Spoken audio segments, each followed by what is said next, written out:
राधे राधे गोविंद राधे राधे राधे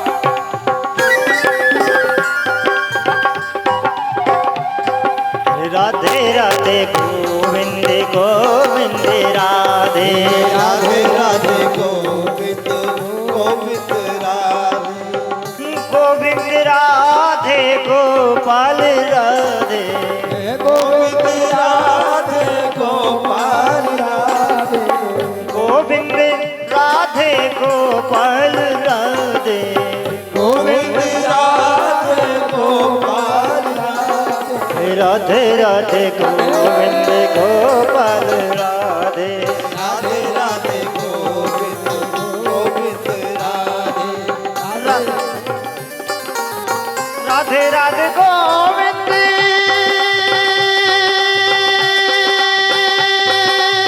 गोपाल राधे राधे राधे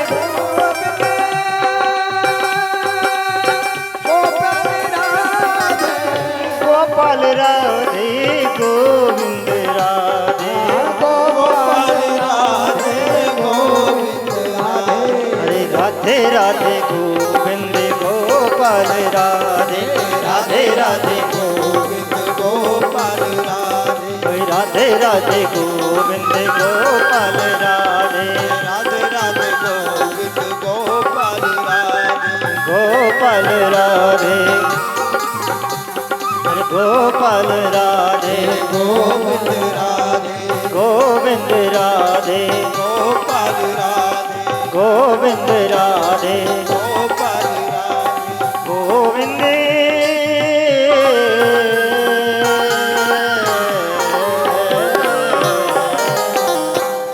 बोले राधे रानी सरकार की जय हो। मुँह को लगे कि कछु बात आपकी समझ में आई, कम से कम 7 दिन में मैं आपको 7 बातें ऐसी दे सकूं कि तुम जिनको गांठ में बांध के ले जाओ। एक बात आपने गांठ में बांध ली, हमारी मैया ने तो सारी बात गांठ में बांध ली, लेकिन हमारे भैया ने नहीं बांधी। पता है, अगर 100 में 60% मैयाएं ये गलत काम करें तो कम से कम 40% तो भैया भी करें। तो भैया ये जीवन बड़ा अनमोल है। धुंधकारी ने जैसा कर्म किया ऐसा कर्म आपको नहीं करना है। गोकर्ण जी ने कहा भैया ये तो ठीक है, आप प्रेत हो गए, लेकिन कछु उपाय है? हाँ बोले भैया उपाय है। बोले कहते हैं कि प्रयागराज में जाकर गया पे जाकर पिंडदान कर दो तो मुक्ति हो जावे। सो भैया गोकर्ण गए गया में और विधिवत जो है उनका पिंडदान किया और बड़े प्रसन्न भय। बोले चलो भैया की मुक्ति हो गई। और जैसे ही अपने घर पे आए और सोए सो फिर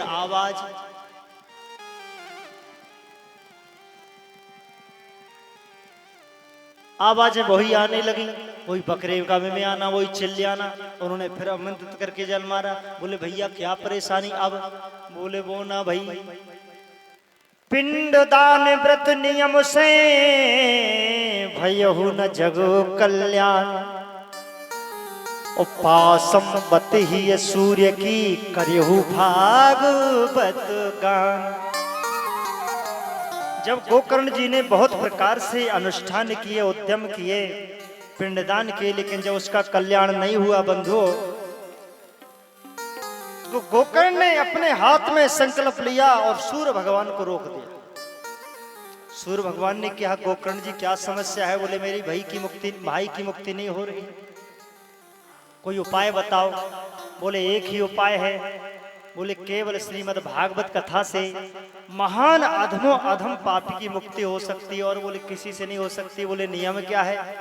बोले नियम यह है कि आपको जो भागवत कथा करें तो जैसा अपन ने आयोजन किया ना वैसा ही आयोजन करें, लेकिन एक 7 गांठ का बांस जो हमने वहां बंधवाया है ये बनाए। बोले 7 गांठ का बांस बोले वहां पोला हो उसको गाड़ दे और उसमें वो धुंधकारी आके बैठ जाएगा और आप 7 दिन श्रीमद् भागवत की बड़ी ही सुंदर कथा कहें और एक दिन एक गांठ फटती जावे, दूसरे दिन दूसरी गांठ फटती जावे, इसी प्रकार से 7वें दिन 7 गांठ फट जावे तो समझ लो के धुंधकारी की मुक्ति हो। आज बंधु गोकर्ण ने बड़ी ही सुंदर भागवत कथा का अनुष्ठान किया और जैसे ही मालूम चला कि भैया गोकर्ण जी श्रीमद् भागवत कथा का आयोजन कर रहे हैं, जिसने सुना भैया भीड़ लग गई। देवता अपनी ब्रज बांगनाओं के साथ आने लगे, ऋषि मुनि आने लगे, सभी गांववासी, ग्रामवासी, नगरवासी, क्षेत्रवासी भीड़ लग गई। अरे अभी तो बुलाना पड़े, यहाँ तो बहुत जल यात्रा करनी पड़े कि मालूम चले भागवत हो रही है, बड़े बड़े बैनर लगवाने पड़े, माइक से कहीं आपो से आवाजें करवानी पड़े जब बड़ी मुश्किल से श्रोता आवे। लेकिन भैया तब तो कछु व्यवस्था ही ना आए, लेकिन फिर भी ऐसे श्रोता जो रहे कि भीड़ लग गई। और गोकर्ण ने बड़ा सुंदर भागवत का विधान किया और जैसे ही भागवत का विधान किया तो भागवत में बड़ा सुंदर कीर्तन किया और उस कीर्तन में इतना आनंद आया, इतना आनंद आया कि वो जो है धुंधकारी जो था ना वो भौरा बनकर जो बैठा हुआ था वो चतुर्भुज रूपधारी हो गया और स्वर्ग से विमान आया और धुंधकारी उस विमान में बैठा और स्वर्ग को ही चला गया। भैया यहाँ तो ऑब्जेक्शन उठ गया, सभी जो बैठे थे वहां भागवत सुनने के लिए वो सब खड़े हो गए। बोले गोकर्ण जी बेईमानी हो गई। बोले क्या बेईमानी भाई? बोले बेईमानी ये भाई कि भागवत सबने सुनी, विमान एक आया, तुम अपने भाई को तो तुमने विमान बना लिया, उसको बैठा के स्वर्ग भेज दिया और हम तो ऐसे ही बैठे रह गए। गोकर्ण जी ने कहा भाई कहीं गलती है, समझते हैं गलती कहाँ है। बोले तुमने कथा कैसी सुनी? बोले जब आप कथा कहते थे तो कभी कभी हमारा दिमाग घर पे चला जाता था कि हम अलमारी में पैसा रखे आए थे और तारों नहीं लगाए थे, कोई उठा ना ले रहे। कछुवन से पूछी भैया आपने कैसी सुनी?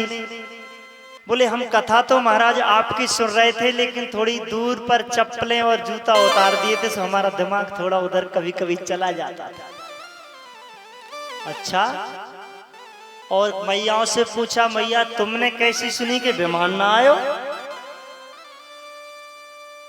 बोले हम कथा तो महाराज आपकी सुने रहे, लेकिन कहूं कहूं अपनी बगल में बैठी सखी से बात भी करते रहे।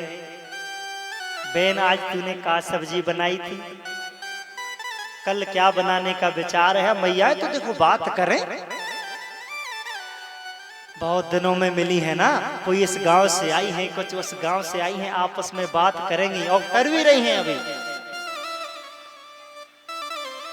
कहने का मतलब जिसने भागवत श्रद्धा से सुनी उसके लिए विमान आ गया। किसी ने पूछ लिया गोकर्ण जी विमान का मतलब क्या है कि विमान आ गया? ये विमान का मतलब होता है कि हमारे अंतःकरण में जो अहमपन है, जो अहंकार है, मैं कुछ हूं, मैं पैसा वाला हूं, मैं संतान वाला हूं, मेरे 4 लड़के हैं, मैं धन वाला हूं, मैं बड़ा परिवार वाला हूं, मैं जहां से निकलता हूं 4 जने मेरे पास आ जाते हैं। ये जो अहंकार है, मान है, ये अभिमान है। ये जब अभिमान में भी उपसर्ग लग जाता है, भी मान खत्म हो जाता है, उसी के लिए विमान आता है।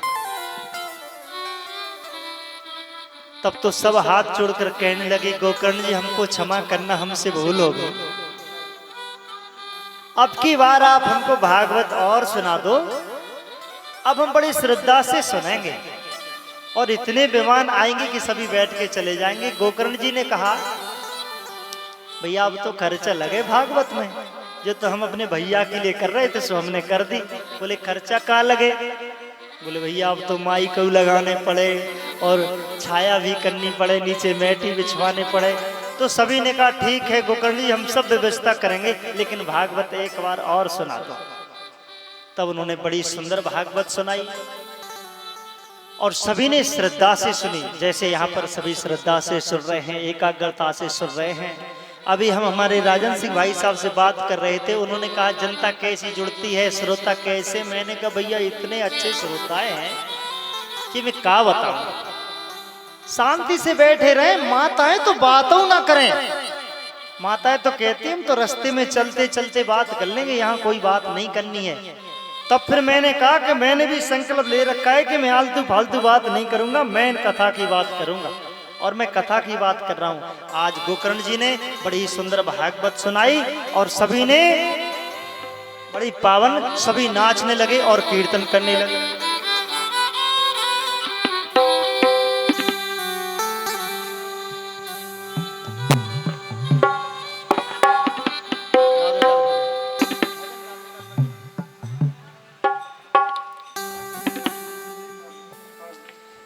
जय श्री राधे। सभी ने भाव से पुकारा।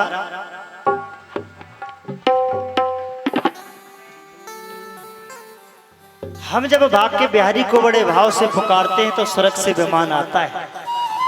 वो भाव कौन सा होना चाहिए, वो भाव मैं आपको बता रहा हूं। आपको अच्छा लगे तो तालियों का सहयोग करना, अच्छा ना लगे तो शांति से सुनना। जब तक कथा में भाव नहीं बनता, जब तक विमान नहीं आता। आप चाहते हैं कि विमान आए? सभी चाहते हैं भैया।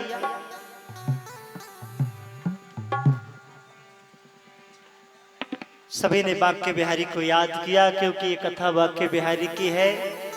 मेरे साथ में सभी याद करेंगे।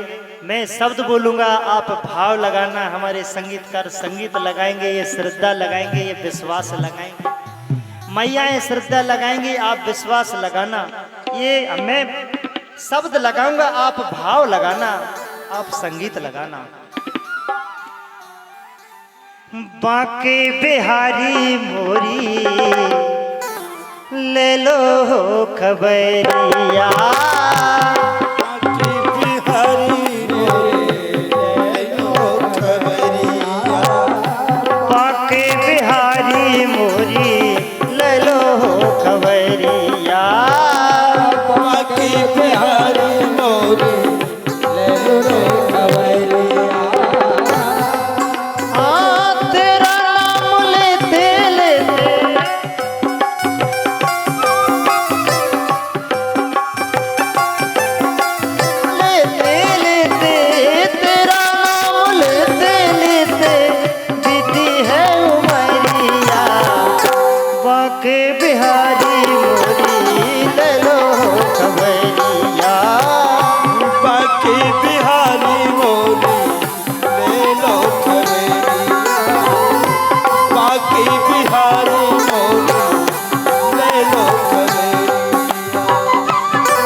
पधारोगे तुम, कभी न पधारोगे तुम हृदय की नगरिया। बाके बिहारी मोरी ले लो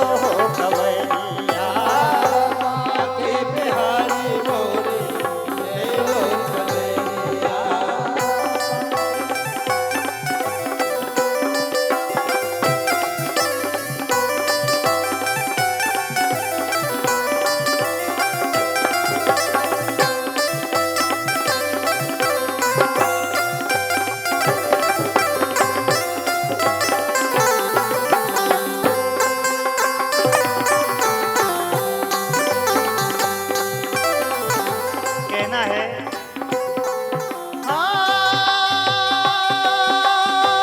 भटक न जाऊं,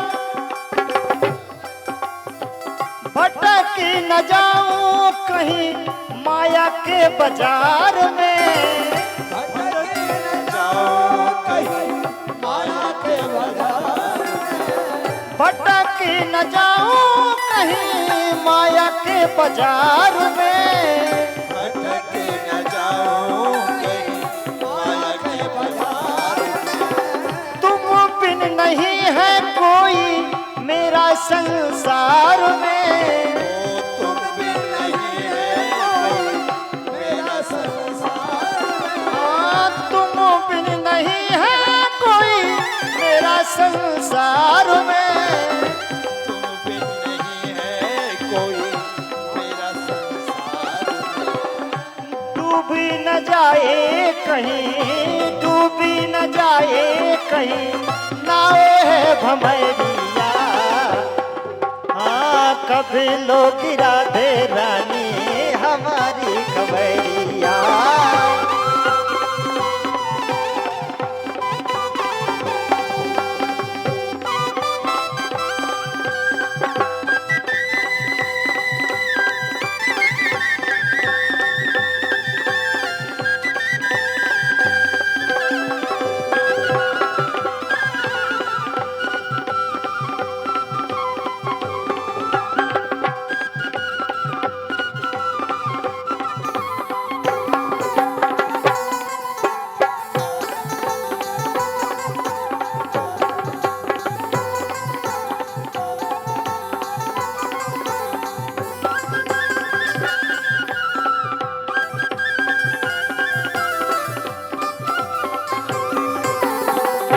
बाके बिहारी मोरी ले लो खबरिया। बाके बिहारी मोरी ले लो खबरिया। हाँ, शरण तुम्हारी, शरण तुम्हारी नाथ बालू कृष्ण दास है। तुम्हारे आगे भागी दास है। शरण तुम्हारी नाथ बालू कृष्ण दास है। शरण तुम्हारी नाथ बाल कृष्ण दास है। तरस रहे हैं नैना, तरस रहे हैं, तरस रहे हैं नैना, दर्शनों की प्यास है। ओ तरस रहे हैं नैना दर्शनों की प्यास है। करी तो कृपालु अब तो, करी तो कृपालु अब तो कृपा की नजरिया। बाके बिहारी मोरी ले लो खबरिया। बाके बिहारी हमको ले लो खबरिया। तेरा नाम लेते लेते, तेरा नाम लेते लेते बीती है उमरिया। बाके बिहारी मोरी ले लो खबरिया। बाके बिहारी मोरी ले लो खबरिया। बाके बिहारी खबरिया।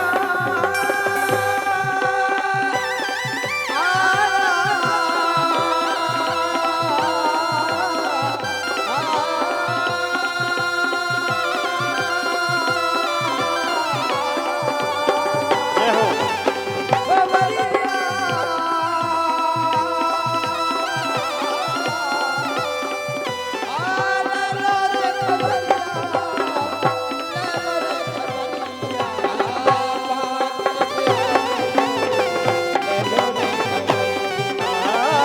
बाके बिहारी मोरी ले लो खबरिया।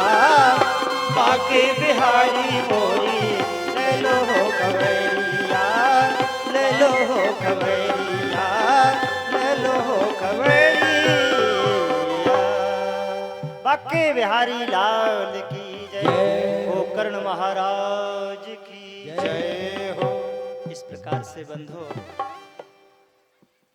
गोकर्ण भगवान के माध्यम से सभी भक्तों का उद्धार होता है, स्वर्ग से विमान आता है। यहाँ दूसरी कथा जो भागवत की यहाँ विराम होता है दूसरे उपाख्यान का। तीसरे उपाख्यान में प्रवेश करते हुए सूत जी से सौनकादि जी प्रश्न करते हैं। जन्मान्धस्य वयोन्मत्तदिनरत् सूर्यस्य त्वेति स्वराट् तेने ब्रह्मधराय आदि धवले मन्ते यत् सूर्यः तेजो वारिमृदा यथा विनिमयो यत्र त्रिसर्गो मृषा धामृतश्वेन सदा निरन्ति कुहकम् सत्यम परमं धीमहि। यहाँ बंधुओं, हम प्रथम स्कंद के प्रथम श्लोक में प्रवेश करते हैं।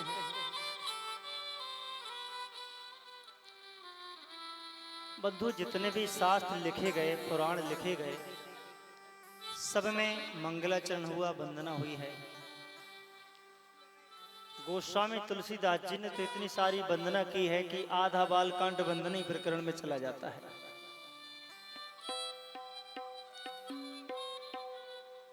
वर्णानामर्थ संघानाम रसानां छन्दसामपि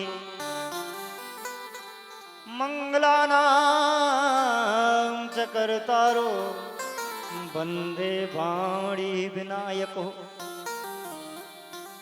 भवानी शंकर वंदो श्रद्धा रूप स्वरूपुणे।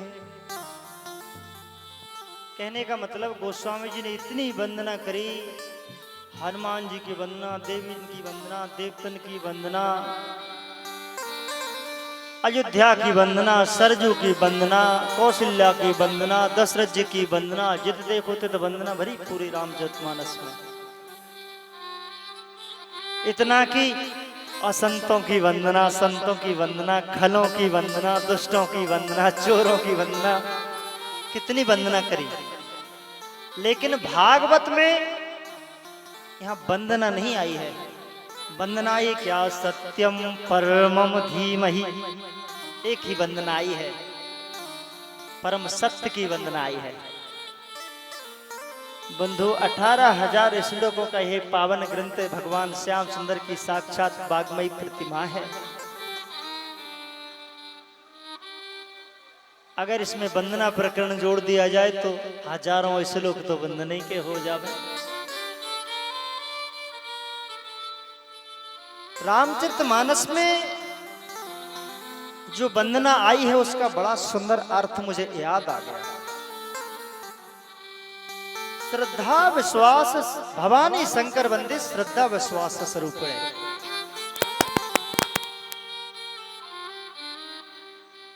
गोस्वामी जी ने भगवान भोलेनाथ की वंदना करी है।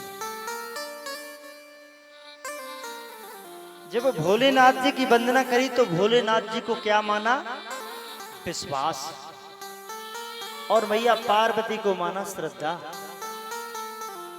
जब हमारे जीवन में ये दो अनमोल सद्गुण आ जाते हैं, वहां हमारा कथा में प्रवेश होता है, भक्ति में प्रवेश होता है। क्योंकि यहाँ उपस्थित तो आप सब हो गए, कथा सुनने आए हैं, लेकिन श्रद्धा नहीं है। मनोरंजन कर जाते हैं, चले जाते हैं, श्रद्धा नहीं है तो उस कथा का कोई विशेष फल प्राप्त नहीं होता। बंधु, ध्यान रखना,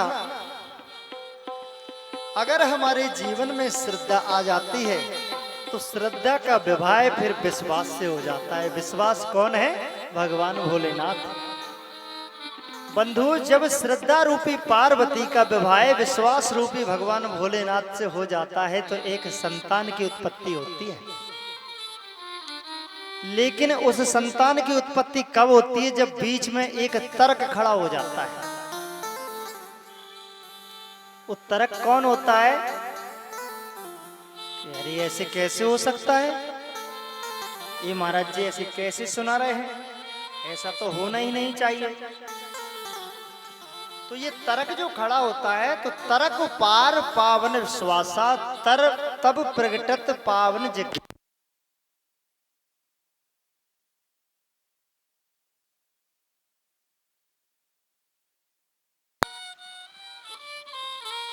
श्री राधे।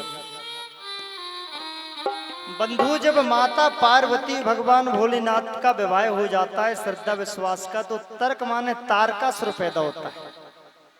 और जब तारकासुर पैदा होता है, आपने मानस में कथा सुनी होगी, तब जनेऊ सट बदन कुमारा, और तारक नाम असुर जही मारा। सुनी सभी ने, संतों ने जरूर सुने। तो ये तारकासुर को मारने के लिए एक पुरुषार्थ रूपी पुत्र का पैदा होता है, जिसका नाम है कार्तिक, और इधर नाम है पुरुषार्थ। पुरुषार्थ मतलब ताकत, बलिष्ठता। जब श्रद्धा आ जाएगी ना, विश्वास आ जाएगा, तो दम बढ़ जाएगी। लेकिन बंधुओं, अगर किसी में ताकत होवे और वो घन लेवे और ये मंदिर को तोड़ना प्रारंभ कर दे, तो उसको आप ताकत कहोगे? अभी अभी नया नया मंदिर बनाया था, एक भाई ने घन उठाया और पीछे से तोड़ने लगा। हमने कहा भैया ये क्या कर रहे हैं? बोले पुरुषार्थ कर रहे हैं, ताकत है तो तोड़ रहे हैं, जब ताकत ही नहीं होगी तो कहां से तोड़ेंगे? अरे भैया, ताकत तो है, तोड़ तो रहे हो, कम से कम इतना ज्ञान तो रखो कि इसको तोड़ना है कि पत्थर को तोड़ना है।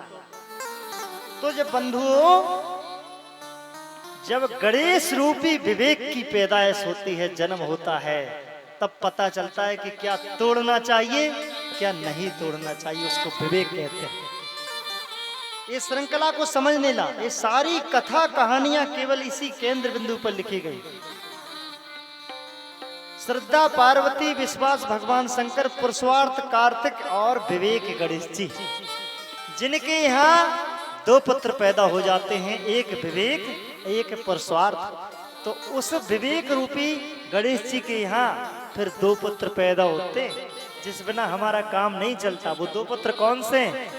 वे दो पुत्र हैं शुभ और लाभ। गणेश जी के पुत्र हैं, ध्यान रखना। जब शुभ तुम्हारे जीवन में होने लगता है तो जीवन में लाभ आ जाता है, और जब जीवन में लाभ आता है तो एक पुत्री की उत्पत्ति होती है। वो गणेश जी की पुत्री मानी जाती है, आपने सुना होगा। उनका नाम है संतोषी मैया। मैयाओं की तो बड़ी प्यारी मैया है वो। मैं तो आरती उतारू रे संतोषी माता की, मैं तो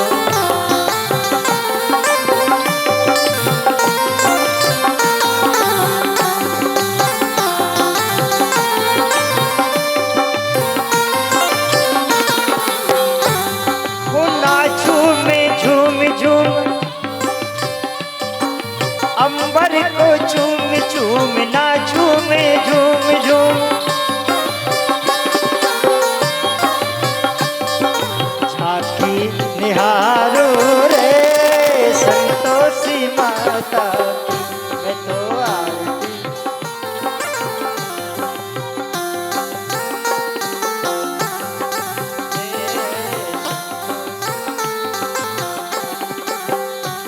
तो आरती उतारो रे संतोषी माता।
माता की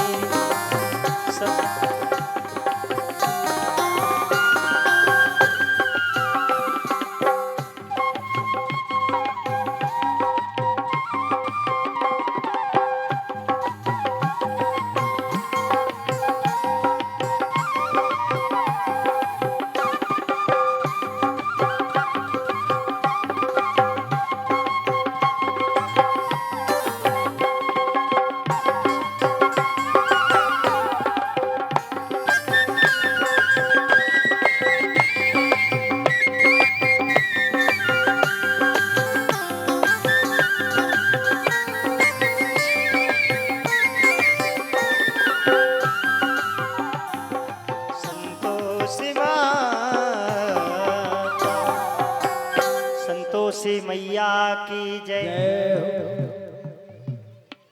गज धन गौधन बाज धन और रतन धन खान, जब आवे संतोष धन तो सब धन धूर समान।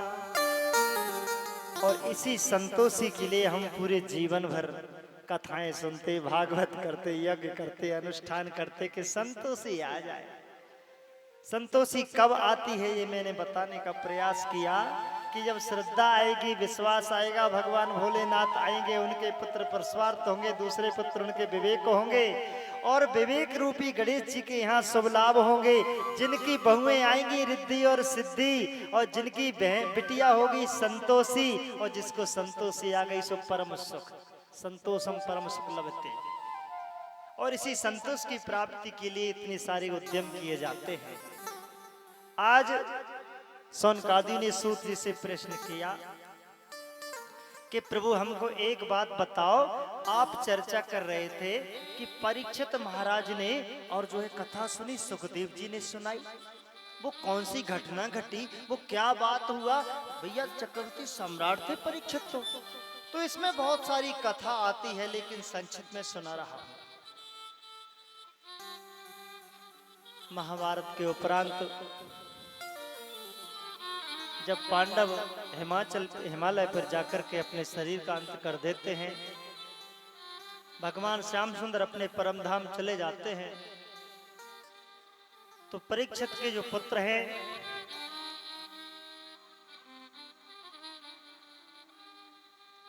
इधर भगवान श्याम सुंदर के जो पुत्र प्रद्युम्न है, प्रद्युम्न के पुत्र अनिरुद्ध हैं, और अनिरुद्ध के पुत्र वज्र हैं, उनको मथुरा का राज दिया जाता है। और इधर अभिमन्यु के परीक्षित को दिल्ली का जो सम्राट बना दिया जाता है, इंद्रप्रस्थ का, जिसको कहते हैं आज दिल्ली, हस्तिनापुर। महाराज परीक्षित राज करते हैं, सब प्रकार से आनंदी है, किसी प्रकार की कोई कमी नहीं है बंधु।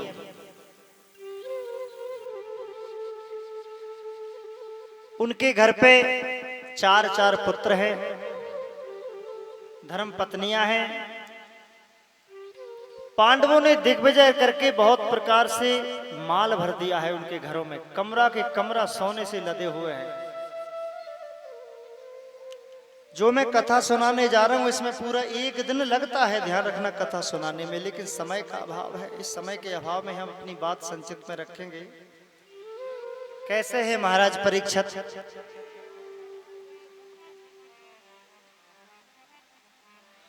प्रजापाल रक्षक धर्म पावन कर्म उदार, सुख संपत्ति संतति भवन गृह चहु राजकुमार। एक बड़ी सुंदर बात आई बंधु कहूं, जिसके घर में अन्याय का धन आ जावे निश्चय वो कुमार पे ले जावे। काम की बात तो मैं जरूर बताता चलूंगा। आज महाराज परीक्षित के घर में सब प्रकार की संपन्नता है। जहां भीम ने गदा मारी वहां के मुकुटों को छीन छीन कर मकान के मकान भर दिए, कमरे के कमरे भर दिए। सोना चांदी हीरा जवाहरात सभी कुछ था पांडवों के पास, सब संपन्नता थी, लेकिन बंधु वो अन्याय का धन था। अपनी शक्ति के बल पर हम अगर किसी के साथ छीना झपटी करें, जब दिग्विजय की थी महाराज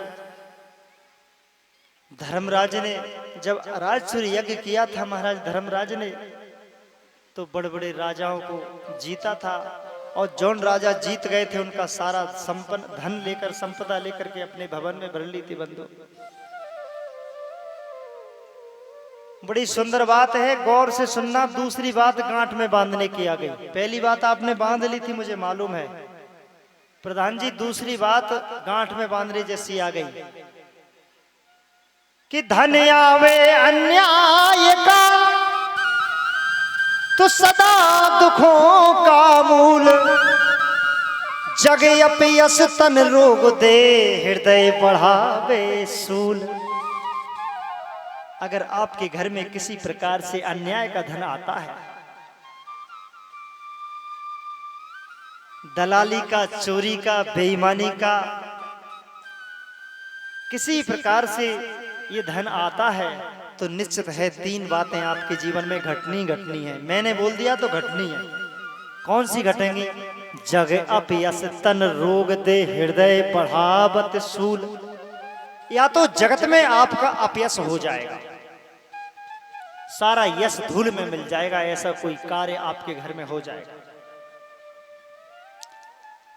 या कोई ऐसा रोग हो जाएगा कि बड़े बड़े डॉक्टर हाथ जोड़ लेंगे और धन उसी में लगने लगेगा, और या ऐसा कष्ट हो जाएगा कि ना किसी से कह सकोगे ना कुछ कर सकोगे। भई गति सांप छछूंदर केरी, ना उगल पाओगे ना खटक पाओगे। बंधु, आज परीक्षित महाराज ने एक नया मुकुट अपने सिर पर धारण किया।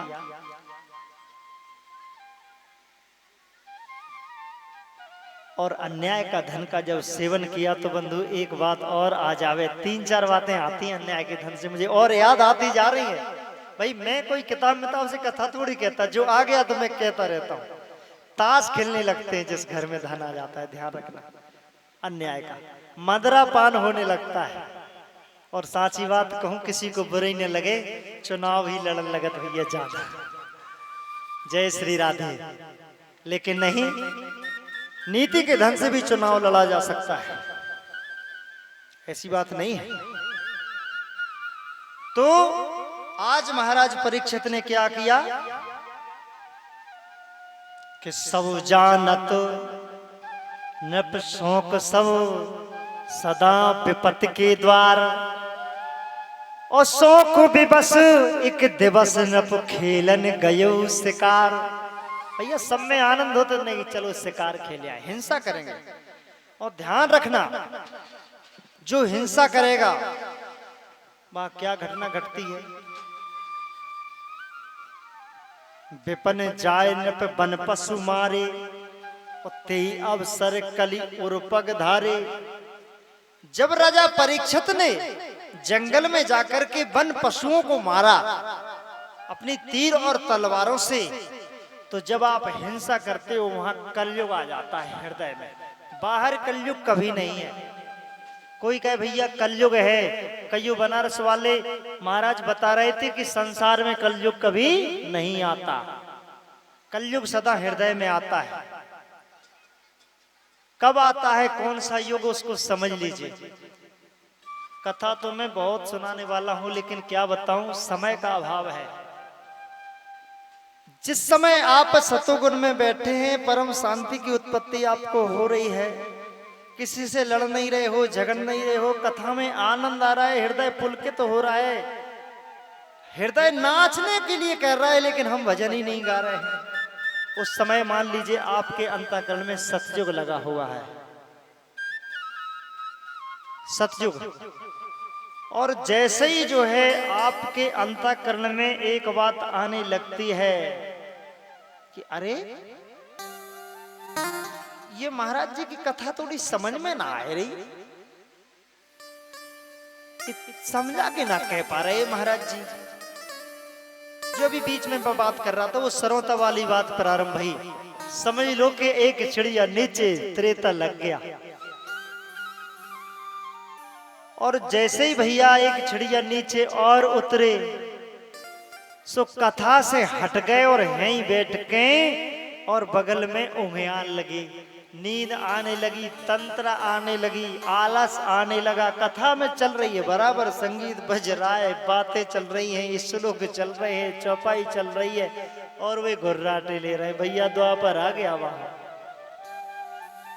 और यहीं बैठे बैठे किसी का धक्का थोड़ा लग गया टहनी का, और जैसा धक्का लगा उसने दूसरा मारा, क्यों इतना तक सर के जा। और बाने कही का मैं का देने पत बाने और कर्री करी, बाने और कर्री करी, और भैया धीरे धीरे दो ही खड़े भाई। और जब दो ही खड़े भाई सो दे दनादन हो लगी, दो चार बरकान लगे और बाने बामे दई, बाने बामे दई, धमचक धमचक धमचक, जब भाई समझ लो लग गओ कल जो।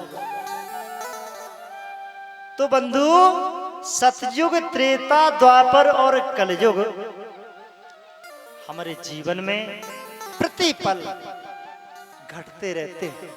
हमें प्रयास करना है कि हम इन गुणों को अपने अंतःकरण में स्थायी होकर रखें।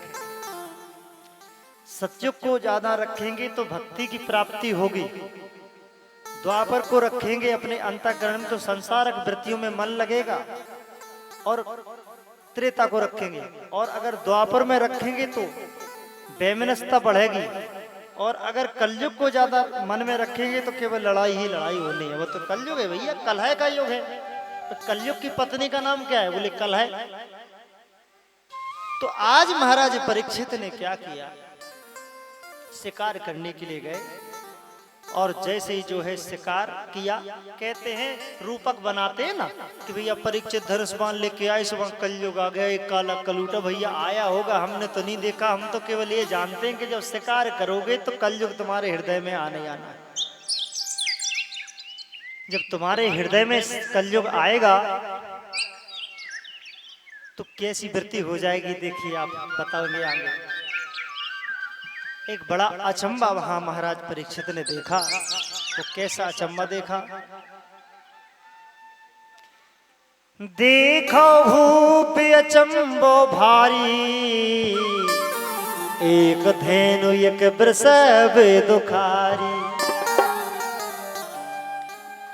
एक असुर मारत बलवाना, भागत धेनु वृषभ ले प्राणा। वहां महाराज परीक्षित ने देखा कि एक गाय भागती हुई चली आ रही है और एक बैल भागता हुआ चला आ रहा है। ये काला कलूटा वीर पुरुष है, हाथ में चाबुक लिए और दोनों को पीटता हुआ चला। सबसे बड़ी समस्या क्या है कि बैल के 3 पैर टूट चुके हैं। परीक्षित ने देखा मेरे राज्य में ऐसा अन्याय। उन्होंने पूछा, अरे रुको रुको, तुम कौन हो, क्यों भागे जा रहे हो? अरे बोले भाग जाने दो, पीछे दुष्ट पड़ा है हमारे पीछे मारने के लिए। बोले मेरे हो तो किस दुष्ट का साहस है, रुको मैं देखता हूं कौन है, पहले आप अपना परिचय दो। धेनु बोली, बोली धेनु धरा में भूपा, वृषभ रूप यह धर्म स्वरूपा। गाय ने कहा, हे महाराज मैं साक्षात पृथ्वी हूं, और ये जो है ना बैल रूप में, ये तो धर्म है। अरे बोले धर्म के तो 3 पग टूट गए, क्या बचा? बोले केवल दान बचा, सत्य चला गया, तप चला गया। जो धर्म के जो 4 पग कहे गए हैं, जिसमें एक सत्य है, एक तप है, एक दान है और एक धर्म है, यज्ञ है, और जिसको हम शौच माने पवित्रता भी बोलते हैं, वो जो है चलेगा। केवल एक पैर बचा दान। सो दान करोगे सो भागवत होगी, दान करोगे सो यज्ञ होगा, दान करोगे सो सत्यनारायण की कथा हो गई, दान करोगे सो कन्यादान होगा, दान करोगे सो ब्राह्मण खुशी हो जाएंगे, दान करोगे सो महाराज परीक्षित ये सुखदेव जी खुशी हो जाएंगे, दान करोगे सो हमारे जो संगीतकार हैं वो खुशी हो जाएंगे। भाई दान ही बचा कलयुग में। लेकिन यहाँ तो भैया बहुत दान करें, यहाँ तो बहुत दान करें। आज हमारे ये बोल रहे थे कि घड़ा रखवा दो, उसमें बहुत दान करते हैं लोग, तो हमने घड़ा रखवाया है, कहीं रखा होगा, रखा है क्या? देखो इधर, उसको उधर रख दो भैया, दान ही बचा है कलयुग में। तब भूपत मारन भयो तान सरासन बान। चतुर कुटल कली कर विनय बोलो वचन प्रमाण। ऐ मूर्ख खड़ा रहे। धनुष तान लिया महाराज। परीक्षित ने बाण लेकर के उसको मारने के लिए तैयार हो गए। ऐसा दुष्ट मेरे राज में नहीं रह सकता जो गाय को मारे। कलयुग तो चतुर है, जो चतुर है वो कलयुग का जीव है, ध्यान रखना। चतुर का भाई चतुराई का युग है कलयुग, तो चतुराई से सब निकल जाओ।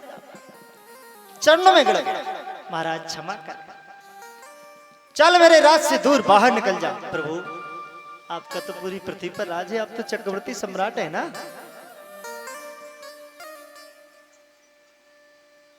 बोले प्रभु मुंह में एक अच्छाई है। बोले का कली युग के बल हरि गुण गा। कलयुग के बल हरि गुण गा। गावत नर पावे भवदा।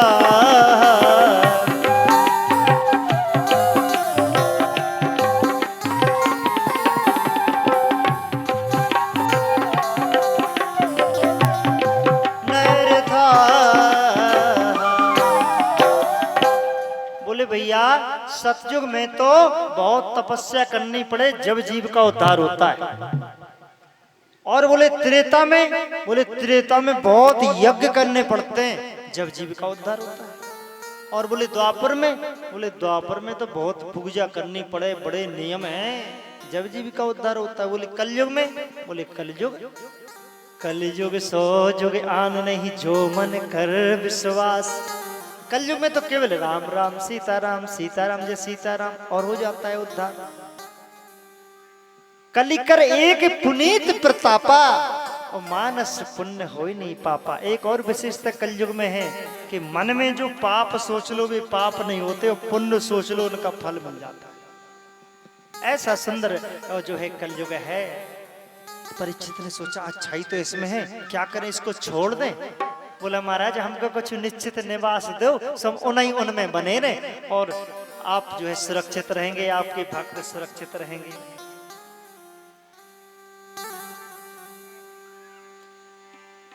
बोले कली जुग जोरी कर हे नृप दया निधान। कर करुणा को देव मोए एक पवित्र स्थान। तो बोले पवित्र नहीं तुझे तो हम गंदे गंदे स्थान देंगे। बोले कौन से स्थान देंगे।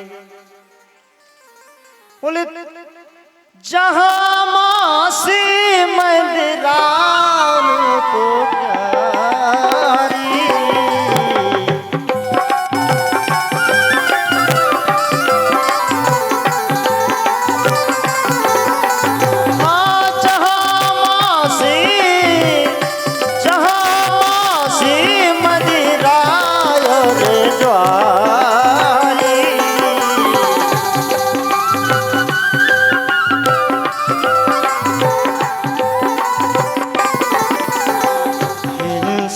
झूठ बसहे है बेचारी।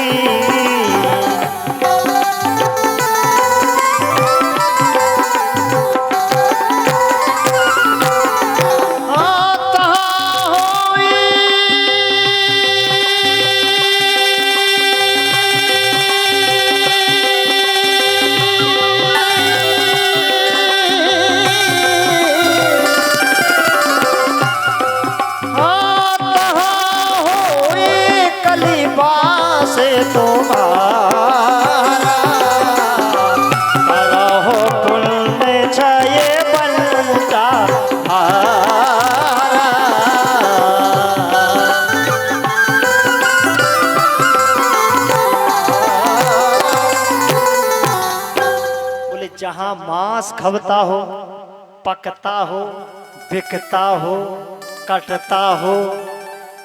एक बोले जहां मदरा बिकती हो, रखी जाती हो, भी जाती हो, दान में दई जाती हो, स्वागत में दई जाती हो। 2, जहां जुगा होता हो, खेला जाता हो, खिलाया जाता हो, ताश रखे जाते हो, चाहे खेल रहे हो, दूसरे केवल बैठो जात हो, लकैया हो जान दो, मनोरंजन करेंगे। 3, जहां हिंसा की जाती हो, पशु हत्या की जाती हो, किसी जीव को सताया जाता हो। 4, जहां व्यभिचार किया जाता हो, वेश्यागमन किया जाता हो। ये जो है 4 चीजें हैं जहां मांस, मंदरा और ज्वारी, हिंसक, झूठ बोला जाता हो। ध्यान रखना। बोले तहां हुए कलिवास तुम्हारा, ऐसी जगह पे कलयुग आप निवास करना और उनके पुण्यों का नाश कर देना, उनके घर को बंटा ढार कर देना। कलयुग एक मंदरा, एक कलयुग को घर है, लिखो भागवत पर है। जी घर में घुस जे है दारू, सो भाई भाई लरमर है। और जो भी दारू चला है वाहन, बाको जीव अधर है। बालो कृष्ण रहे सोच मन ही मन, कि मानव कवे सुधर है। बंधु, ये जो चीजें आपको बताई गई हैं, ये जीवन में उतारने लायक हैं। जहां इन 4 चीजों का वास होगा, वहां कलयुग का निवास होगा। कलयुग हाथ जोड़ करके चरणों में गिर पड़ा, प्रभु सब गलत ही गलत चीज दे दें, हमें एक अच्छाई है ना, एक अच्छी चीज दे दो ना हमें। जब तक महाराज ठंडे हो गए थे, वो क्रोध था वो जाता रहा था, धनुष नीचे हो गया था। उन्होंने कहा चल बोल क्या चाहिए। बोले महाराज कछु अच्छी सी चीज दे दो। अच्छी चीज का हो सकत भैया, सबसे अच्छी चीज बताओ का हो। कि स्वर्ण आए अन्याय का, तो करहे मनुजी कर नाश। और नप विचार ही कनक में, दीन कलयुगे बास। जो अन्याय का सोना आवे, अन्याय का धन आवे, उसमें कलयुग का निवास हो गए। ये 5वां स्थान दे दिया भैया। अपने घर में अगर अन्याय का धन होवे, अब किसी के घर में होवे, तो हम एक उपाय बता देते हैं आपको। नहीं तो भैया कलयुग का आना ही आना है। कलयुग का जहां आना है वहां तो भैया बंटा ढार होना ही होना है। करो धर्म क्षय बंटा ढार। तो एक छोटा सा उपाय है। बोले कौन सा उपाय है। बोले भैया अगर रोज की आमदनी आपकी 100 रुपया है तो 10 रुपया जा डबलिया में डाल दो। अगर आपकी रोज की आमदनी और जो 1000 रुपया है तो भैया 100 रुपया जा डबलिया में डाल दो। डबलिया में डालने से तात्पर्य है धर्म में लगा दो। इसी प्रकार से अगर भैया आपकी आमदनी 1 लाख रुपया है तो 1000 रुपया ही डबलिया में डाल दो, घेलिया में डाल दो। उसी प्रकार से अगर आमदनी आपकी बड़ी होवे तो दशांश दान कर दो, तो वो दशांश आपका पूरा धन शुद्ध कर देगा, कलयुग नहीं घुस पाएगा। अच्छी बात लगी? ताली तो बजाई ना। कितना अच्छा सूत्र बतायो, इतना अच्छा सूत्र बताओ। न हल्दी लगे न फटकरी, ढंग चोखो रह जाए। 100 रुपया कमाओ, 10 रुपया डालो, 100 रुपया शुद्ध करो। कितनी अच्छी दुकान है भैया। 200 कमा रहे हो कोई बात नहीं, 20 डाल दो। तो जीवन में जो हम कमाते हैं कहीं न कहीं उसमें अन्याय हो ही जाता है। खेती से कमाओ, मेहनत से कमाओ, किसानी से कमाओ, ठेकेदारी से कमाओ, नौकरी से कमाओ, जहां से कमाओ थोड़ा सा अंश दान करो। और आप तो सभी दान कर ही रहे हैं। दान करने से क्या हो गए? दान करने से आपका पूरा धन शुद्ध हो जावे, और अन्न दान करने से अन्न शुद्ध हो जावे। और आप और भी जो कई प्रकार के दान बताए गए हैं उनका दान करने से शुद्ध हो। मैं अपनी तरफ से नहीं कह रहा हूं, मैंने तो पहले ही कह दिया भैया तुलसी दलो फूल दान कर दो, मेरे को कछु ना चाहिए। आज कलयुग ने विचार किया अब कहां जाना है, अन्याय का मुकुट तो सिर पर ही धारण किए हैं महाराज। ये कौन सा मुकुट धारण किए हैं? ये जरासंध वाला मुकुट है। जिस दिन भीमसेन ने जरासंध का वध किया, बहुत सारे मुकुटों को जीत के लाए और कमरे में रख दिया। आज महाराज परीक्षित सवेरे शिकार खेलने के लिए जा रहे थे ना, उन्होंने कहा ये मुकुट तो अच्छा नहीं लग रहा है, थोड़ा नया पहन लेते हैं। सो वहां पहुंचे, बाबू मुकुट रखा हुआ था, वो मगध के राजा जरासंध का था।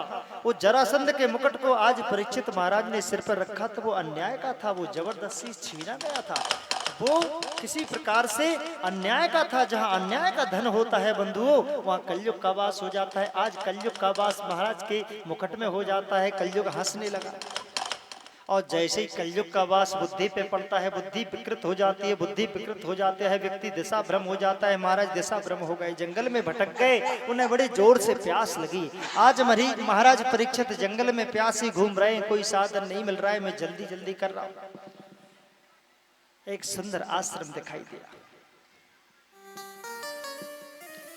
आश्रम जैसे ही महाराज को दिखाई दिया, भीतर जाके देखा एक ऋषि समाधि में लगे, ओ बैठे हुए। परीक्षित ने आवाज लगाई, महाराज चिड़िया तो बहुत चहचा रही हैं, सभी प्रकार से आनंद है, हमको प्यास लगी है, महाराज पानी पिला दो। महाराज तो छठवीं भूमिका में उतर गए थे, वो तो अपनी समाधि में स्थित थे।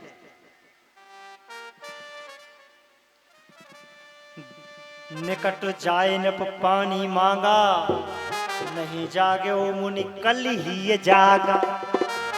जब पानी मांगा तो मुनि तो नहीं जगे, लेकिन मस्तिष्क में बैठा हुआ कलयुग हंसने लगा। जैसे ही कलयुग हंसा, वो महाराज की बुद्धि विकृत भई, महाराज को क्रोध आ गया, हमारे राज में रहकर के तपस्या करते हो, इतना भी भान नहीं है, हम चक्रवर्ती सम्राट परीक्षित हैं। अहंकार आ गया, कलयुग है तो अहंकार आ जाता है। चक्रवर्ती सम्राट परीक्षित तुम्हारे द्वार पर पानी के लिए भिक्षा मांग रहा है और तुम ऐसी समाधि में बैठे हो, कैसी समाधि तुम्हारी? ढोंग कर रहा है ये बाबा, निश्चित ही ढोंग ही है। और भैया वहां एक मरा हुआ सर्प पड़ा था। महाराज परीक्षित को क्रोध आया, देखे मृतय के तक्षक यही काला।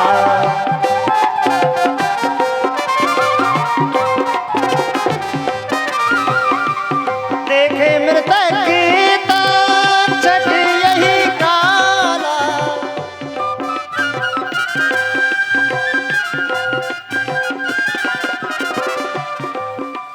काला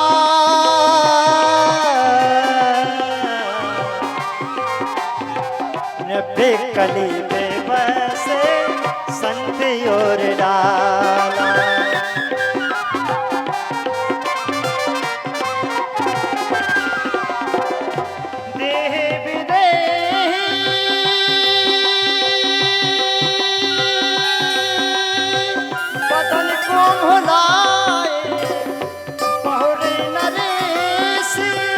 भवन ही आए, भवन ही आए,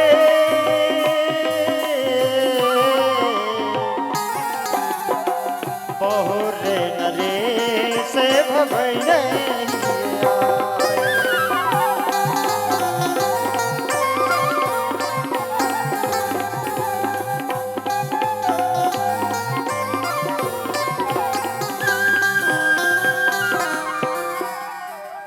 आज महाराज परीक्षित ने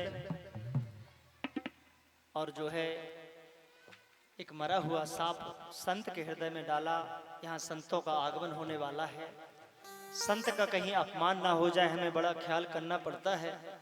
महाराज चक्रवर्ती सम्राट परीक्षित ने तो संत का अपमान कर दिया, लेकिन हमें याद करना है संत को। हमारे संत महाराज यहाँ जहाँ भी हो पधारे, उनका बार बार हम अभिनंदन करते हैं, स्वागत करते हैं। संत जी यहाँ पर पधारे,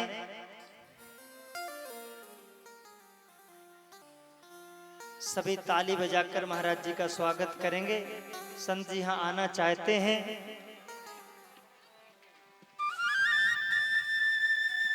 कहाँ आ रहे हैं?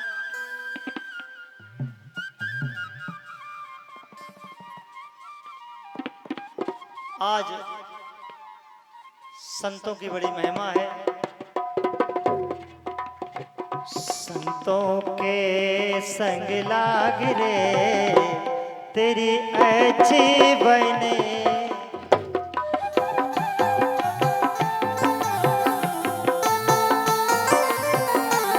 ओ संतों के संग लाग रे तेरी अच्छी बने,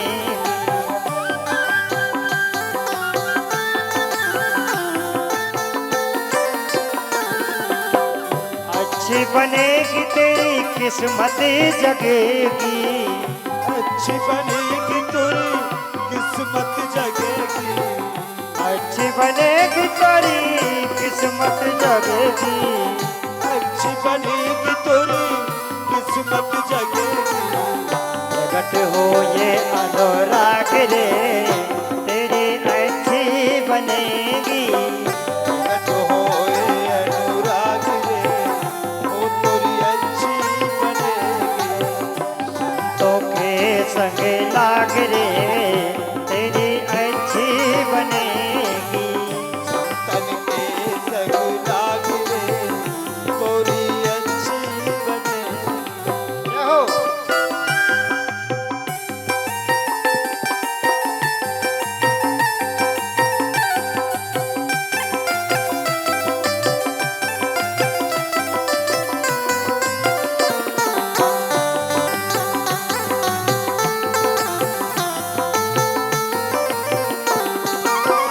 काका से तोहे हंस करेंगे, काका से तो ही जय हो। हंस करेंगे, काका से तोहे हंस करेंगे, काका से तो है हंस करेंगे, हंस करेंगे तो हंस करेंगे, हंस करेंगे तो हंस करेंगे। ओ मिट जागेगा तू कागरे, है जाग जाए तेरो भाग रे तेरी अच्छी बनेगी, तो के संग लाग रे वो तेरी अच्छी बनेगी।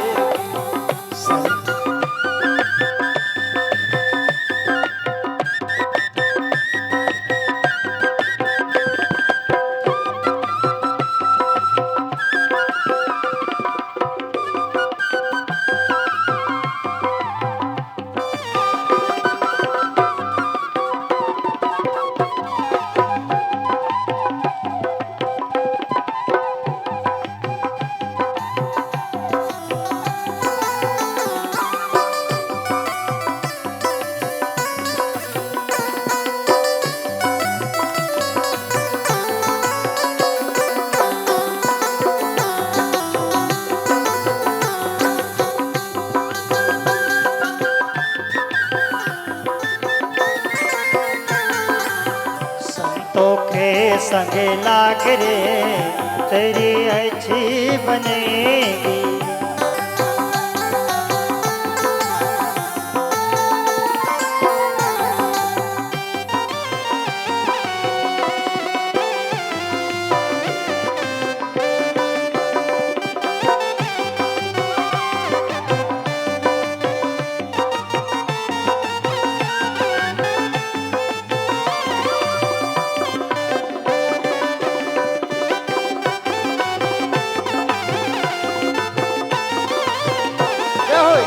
संतों के संग लाग रे तेरी अच्छी बनेगी,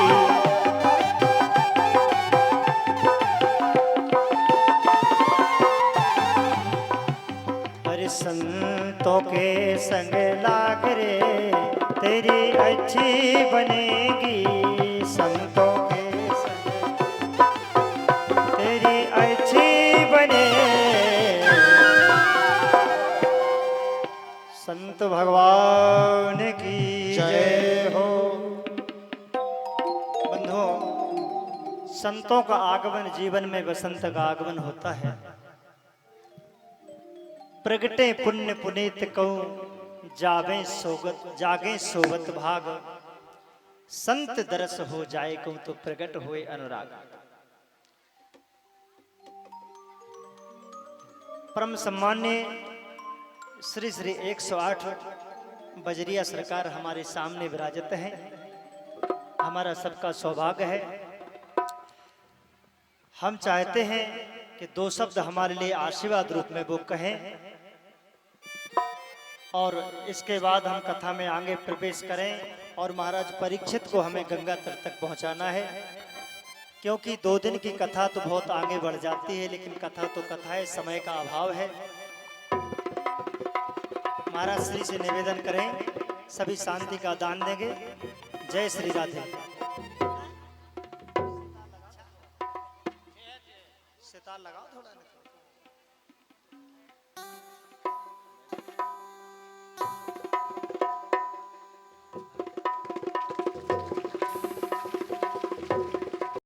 निवेदन यही है कि कुछ बुराइयां हैं जिन्हें अच्छाइयां करके हम यूज कर रहे हैं, उनको हम त्याग दें, और जो अच्छाइयां हैं उनको छोड़े बैठे। अच्छाई कौन है? नित्य नियम बताओ, नित्य नियम बनाओ कि अपनी सास के, अपने बूढ़े बुजुर्गों की सेवा करो, संतों की सेवा करो। अरे भैया, सब अभी महाराज ने बताया, सबरी कौन सी कथा सुनती थी और कौन सी जो है यज्ञ में बैठी है सबरी। सबरी तो केवल मतंग मुनि के आश्रम में झाड़ू लगाती थी और ब्रह्म को जाना भरा सबरी से मिलने के लिए। एक बार भगवान श्री राम जी से पूछा, प्रभु आप तो रावण को वहीं से मार सकते हैं, आप में तो बड़ा सामर्थ्य है, आप तो शक्तिशाली हैं, लेकिन आप जंगल में क्यों भटक रहे हैं? आपको क्या जरूरत है जंगल में भटकने की? राम जी बोले, नारद मैं जंगल में रावण को मारने के लिए नहीं आया हूँ, मैं तो जंगल में ऐसे ऐसे भक्तों से मिलने आया हूँ, सबरी जैसी भक्तिमता से मिलने आया हूँ, मतंग जैसी भक्तों से मिलने आया हूँ, और अगरची जैसे सरभंग जैसे महान मुनियों से मिलने आया हूँ जो हजारों वर्षों से मेरी तपस्या कर रहे थे, उनको दर्शन देने के लिए आया हूँ। तो बंधु, जिस सबरी को दर्शन देने के लिए ब्रह्म को जाना पड़ा, वो सबरी कोई यज्ञ में नहीं बैठी थी। और यज्ञ में बैठने का तात्पर्य मैंने बता दिया कि आपको कहीं कुछ करने की जरूरत नहीं, अपने पति की सेवा करो, दर्शन मिलना ही मिलना है। बोले कैसे? प्रमाण दो। तो प्रमाण ये है कि भगवान भोलेनाथ अर्धनारीश्वर हैं। आधा बाम अंग उनका पार्वती का है और दाया अंग भोलेनाथ का है, लेकिन स्त्री में नहीं है ऐसा। आपने स्त्री को नहीं देखा होगा कि आधा अंग पुरुष का आधा स्त्री का। भगवान भोलेनाथ का जो आधा अंग है वो स्त्री का है। तुम अपने जीवन में जो भी सत्कर्म करोगे, आधा तुम्हारी पत्नी को मिलना ही मिलना है। इसलिए आप तो बिल्कुल निष्फिक्र रहें, बढ़िया प्रेम से कथा सुने और कथा सुनकर अपने जीवन में उतारें। कथा तो बहुत कहनी है, लेकिन संचित में हम कहाँ तक कथा को घसीटे। आइए परीक्षित महाराज को गंगा जी के तट तक पहुंचा दें, इसके बाद आरती करेंगे। आरती करने के बाद महाराज जी से अनुमति लेंगे कि कथा किस प्रकार से हम पूरी कर सकते हैं इन 5 दिनों में, क्योंकि 2 दिन तो हमारे बीत गए। इन 5 दिनों में अगर हम कथा जिस तरीके से हम कथा करते आए हैं वो तो नहीं हो पाएगी, लेकिन संक्षिप्त से हम छूते छूते कथा को, प्रसंग को छूते छूते आगे बढ़ जाएंगे। तो इससे बात नहीं करना कि महाराज जी ने वो कथा तो कही ही नहीं, होता है ना। लेकिन हमारे साथ कुछ समस्याएं रहीं, कोई माइक की समस्याएं रहीं, कहीं कोई समस्याएं हो जाती हैं, कोई दिक्कत नहीं है। बात केवल इतनी सी है कि अगर हमने 2 बातें समझ ली अपने जीवन में, इन कथा से, कथाएं तो बहुत हो रही हैं, यज्ञ तो बहुत हो रहे हैं, अगर 2 बातें हमने अपने जीवन से सीख ली तो हमारा जीवन उद्धार हो जाता है। नारी बहुत बड़ी चीज होती है।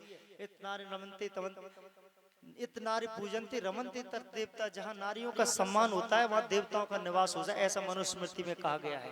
क्यों? कि नारी नारी न कहो, नारी नर की खान, नारी से नर उपजे ध्रुव प्रहलाद समान। आप तो ध्रुव प्रहलाद समान जैसे महान पुरुषों को, महान भक्तों को पैदा करने वाली नारियां हो। इसलिए आप कभी ऐसा भाव ना लगाएं कि हम यज्ञ में नहीं बैठे, के आरती नहीं कर रहे तो हम हल्के हो गए। नहीं, आप तो और बड़ी हो गई, आज बड़ी हुई हो, अभी तुम हल्की थी। आपको जो काम करना था उसको भूल करके आप पाखंड में पड़ गई थी। मैं बताऊं आपको, पूरी भागवत में कहीं भी, कोई भी भागवत में नारी नहीं बैठी है।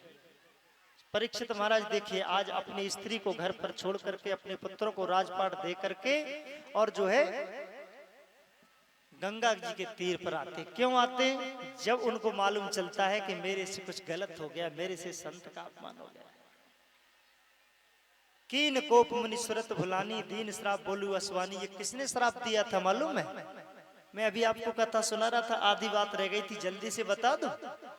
आपने वहां तक सुन ली थी कि परीक्षित महाराज ने कि मरा हुआ नाग और महाराज श्रृंगी ऋषि के समीक ऋषि के गले में डाल दिया था।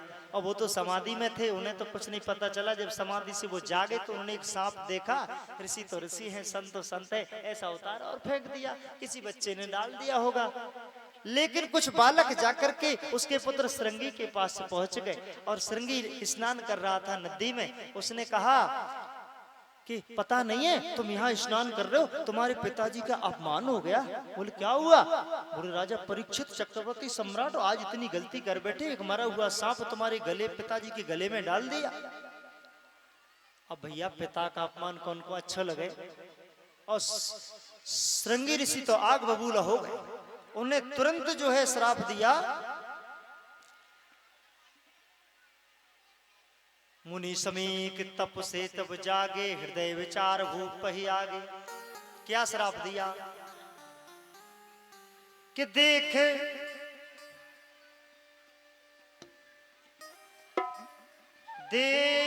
देह विदेह बदन कुमलाए, बहुर नरेश भवन ही आए।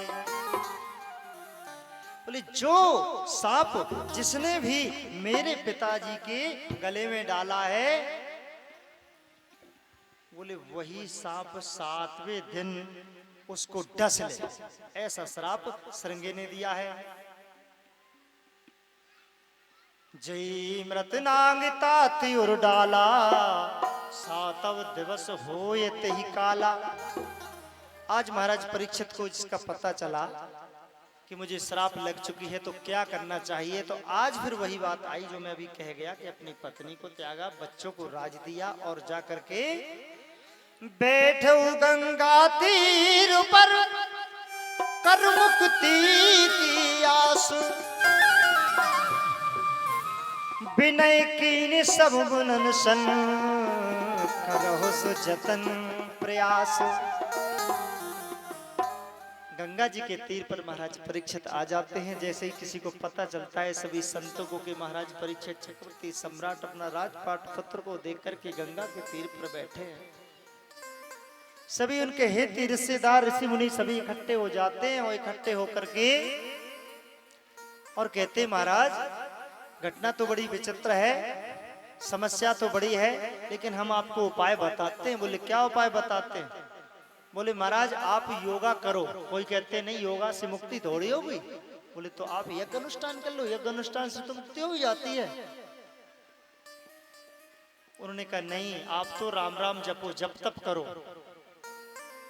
तो भैया वहां तो जो है को तन तप को जप बतलावे, जोग क्रिया को विपुल सिखावे, बहुत तक मत कई बहुत विचारा, धीर बंधावत विभेदे प्रकारा। आज महाराज परीक्षित गंगा तट पर बैठ जाते हैं। बहुत लोग अपने अपने तरीके से उनको बता रहे हैं। वहीं भगवान एक बड़ी सुंदर घटना घटती है। श्री सुखदेवी महामुनि ज्ञान,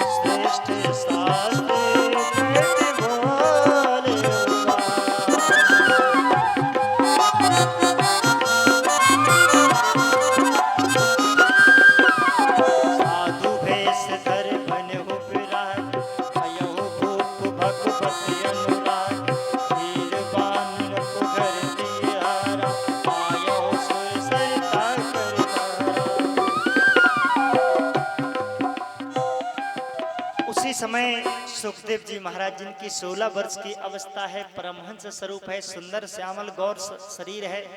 बोले सुखदेव जी भगवान की जय। या सुखदेव जी भगवान का आगमन होता है। परमहंस अवधूत स्वरूपा, दिव्य ज्ञान तन तेज अनूपा। जैसे ही सुखदेव जी महाराज पधारते हैं तो कीन सकल विद नप मुनि बंधन और सहज प्रसन्न व्यास कर नंदन। बड़े ही सहज प्रसन्न हैं। संतों की एक विशेषता होती है, संत सदा दुख में सुख में मान में अपमान में सदा प्रसन्न रहते हैं। आज सुखदेव जी महाराज जी की पूजा करते हैं। यहाँ नियम है कि सुखदेव जी महाराज जी की पूजा और आरती होती है, तो सुखदेव जी महाराज यहाँ पधार चुके हैं। आप आरती जला लीजिए और आरती करेंगे, और आरती करने के बाद कल से सुखदेव जी महाराज की धारा बन जाएगी कथा की श्रवण की, तो हम आगे की कथा आपको ले जाएंगे। महाराज जी कुछ और बोलना चाहते हैं जब तक ये आरती जलाएंगे? बड़ी शांति से आप सुने। यहाँ सुखदेव जी पधार चुके हैं, महाराज परीक्षित गंगा तीर पर विराज चुके हैं। आगे की जो कथा होगी वो कल ही होगी, लेकिन महाराज जी कुछ कहना चाहते हैं, ध्यान से सुने। माइक भैया अच्छा सा चालू जोर से कर दो। श्री राम श्री राम। कोई भी बिना प्रसाद का नहीं जाएगा, बस 5 मिनट लगेंगे, केवल आरती होगी और प्रसाद लेंगे तभी जाएंगे। फिर बहुत कुछ हमें एक अच्छी बात और कहनी है, उसको आप सुन के जाएंगे। हेलो हेलो, सब लोग प्रसाद लेके जाएं, आरती लेके जाएं, और जो जजमान और जजमानी अभी लीप के यज्ञशाला लीपना है। यज्ञशाला आप लोगों को अभी लीपना है।